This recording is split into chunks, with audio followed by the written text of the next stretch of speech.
Drácula. De Bram Stoker. Introducción. El invitado de Drácula. Cuando partí de excursión, Múnich se hallaba iluminado por un bello sol, y el aire estaba lleno de alegría de comienzos de verano. El coche se movía cuando Herdelbrut corrió hacia mí para desearme un feliz paseo. Luego, con la mano en la portezuela, se dirigió al cochero. Y él dice, sobre todo, regresa antes del anochecer. Ahora luce el sol, pero el viento del norte tal vez, a pesar de todo, nos traiga una tormenta. Claro que es inútil recomendarte prudencia, amigo, puesto que también como yo sabes que esta noche no hay que andar por los caminos. Sonrió al pronunciar las últimas palabras. Ja, señor, asintió Johann con expresión de complicidad y llevándose dos dedos a la gorra. Después azuzó a los caballos a toda velocidad. Cuando nos encontramos ya fuera de la ciudad, le pedí que parase. Dime, Johann. Le pregunté, ¿por qué el propietario del hotel se ha referido, de forma tan especial, a la noche que se avecina? Walpurgisnacht, respondió el cochero, después de santiguarse. Sacó un reloj de bolsillo, un enorme reloj alemán de plata, del grosor de un nabo. Lo consultó, frunciendo el entrecejo, y se encogió de hombros ligeramente, con un movimiento de contrariedad. Comprendí que aquella era su forma de protestar respetuosamente contra aquel retraso inútil, por lo que volví a dejarme caer en mi asiento. Al instante, el carruaje volvió a ponerse en marcha a toda prisa, como si un olor que solo ellos podían percibir les inspirase cierto temor. Cada vez que les veía asustados de este modo, yo, bastante inquieto también, a mi pesar, contemplaba el paisaje que me rodeaba. El camino se hallaba abatido por el viento, ya que desde hacía un buen rato estábamos ascendiendo por una ladera, a fin de llegar a una especie de meseta. Poco después distinguí una senda que, aparentemente, era muy poco frecuentada y que, según creí vislumbrar, descendía hacia un estrecho valle. Sentí un vivo anhelo de seguirla y, a un riesgo de importunar a Johann, le pedí de nuevo que se detuviese y le expliqué mis deseos de continuar por aquella senda.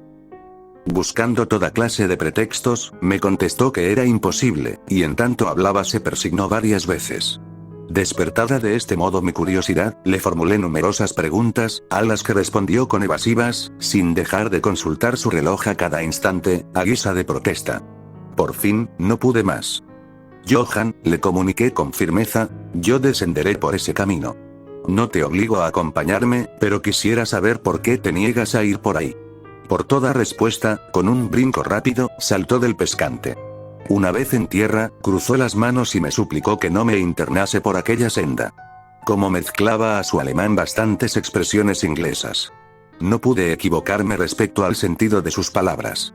Continuaba dándome la sensación de querer decirme algo, advertirme de algo, cuya sola idea, sin duda alguna, le atemorizaba enormemente, mas cada vez se reprimía, repitiendo simplemente, tras persignarse. Walpurgisnacht. Walpurgisnacht. Hubiera querido discutir con él, mas ¿cómo se puede discutir cuando se desconoce el lenguaje del interlocutor?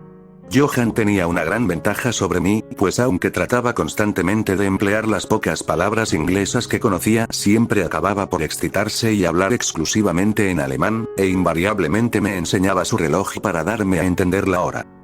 Los caballos también se mostraban impacientes y relinchaban con intermitencias. Al ver esto, el cochero palidecía y miraba a su alrededor atemorizadamente. De pronto, cogiendo las bridas de los animales, los condujo varios metros más lejos. Luego, se persignó, me enseñó el lugar en cuestión, hizo avanzar más el carruaje hacia la ruta opuesta, y con el dedo tendido hacia la cruz que se alzaba allí, me espetó, primero en alemán y después en mal inglés. Allí enterraron al que se mató.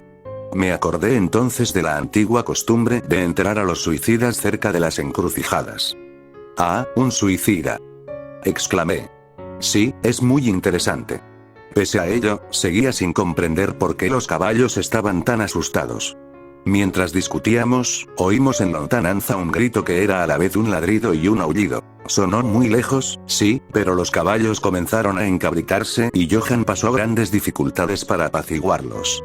Se volvió hacia mí, con voz temblorosa y dijo.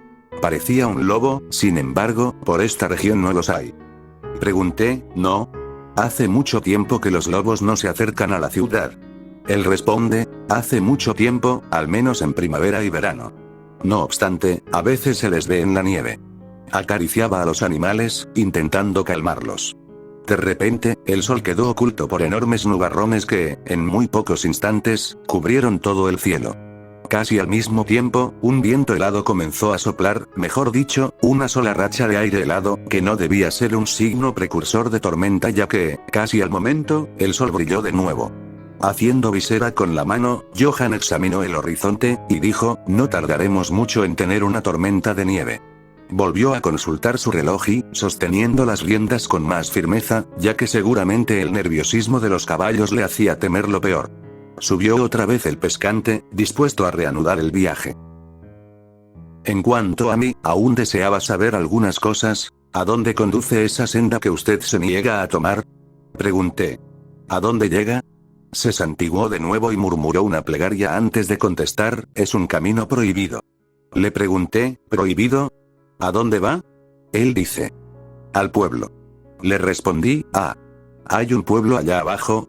Él dice, no, hace siglos que nadie vive en él. Yo digo, y sin embargo, usted ha hablado de un pueblo. Él dice, sí, lo hubo en tiempos.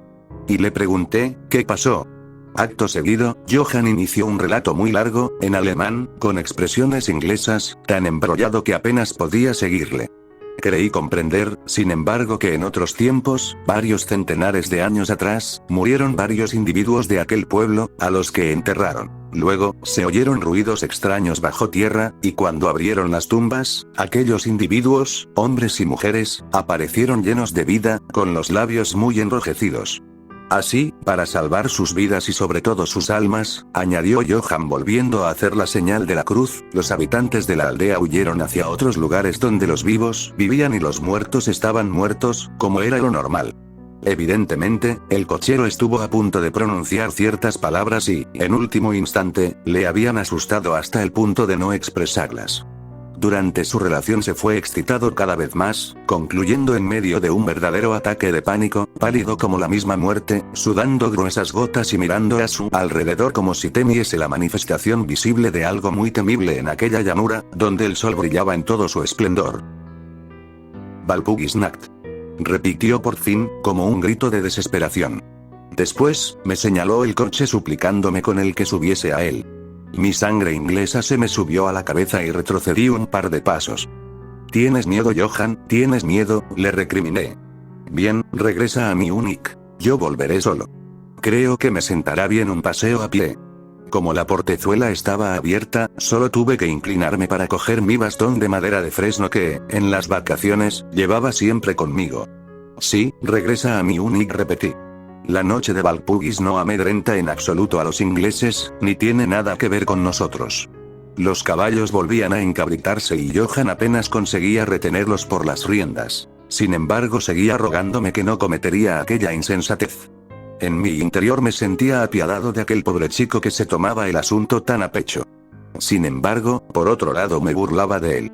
Su espanto le había hecho olvidarse de que debía expresarse en inglés, y continuó farfullando en alemán, lo que resultaba ya francamente enojoso. Con el índice le indiqué el camino de Múnich. A Múnich. Le grité. Y dando media vuelta me apresté a descender por el sendero hacia el valle. Con un gesto de verdadera desesperación, Johan hizo girar el carruaje hacia Múnich. Apoyado en mi bastón, seguí al coche con la visita. Se alejó lentamente. De repente, encima de la colina apareció la silueta de un hombre alto y delgado, al que distinguí bien a pesar de la distancia.